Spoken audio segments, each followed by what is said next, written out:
Welcome to kitchen கில்லாடிஸ். இன்றைக்கி நம்மளோட கிச்சனில் பானிபூரியோட பானியும் இனிப்பு சட்னி எப்படி செய்கிறதுன்னு பார்க்கலாம்.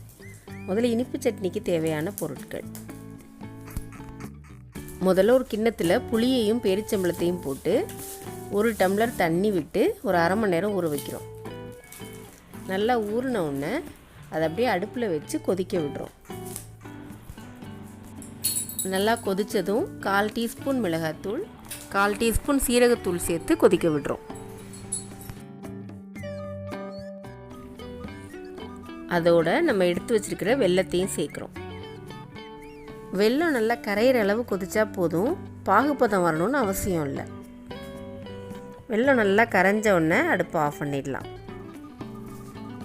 அது நல்லா ஆறின உடனே அப்படியே ஒரு மிக்ஸி ஜாரில் மாற்றி 2 சுற்றி எடுத்துக்கிறோம். அரைச்சாச்சு. இப்போ அதை அப்படியே வடிகட்டிடலாம்.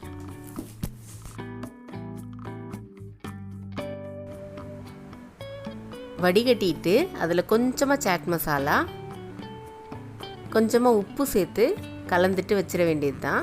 நம்மளோட இனிப்பு சட்னி ரெடி ஆயிடுச்சு.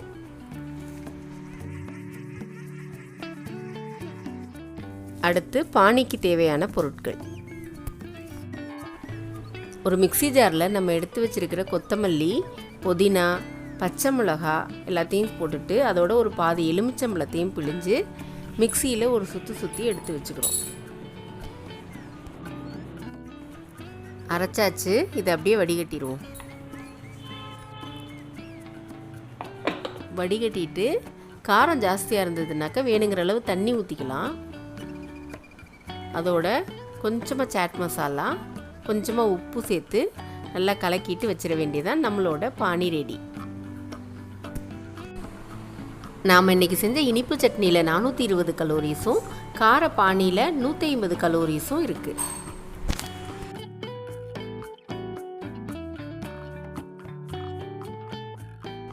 நீங்களும் இந்த மாதிரி செஞ்சு பார்த்துட்டு உங்கள் பதிலை கமெண்ட்ஸில் சொல்லுங்கள். கூடவே நம்ம சேனலையும் சப்ஸ்கிரைப் பண்ணிக்கோங்க. நன்றி.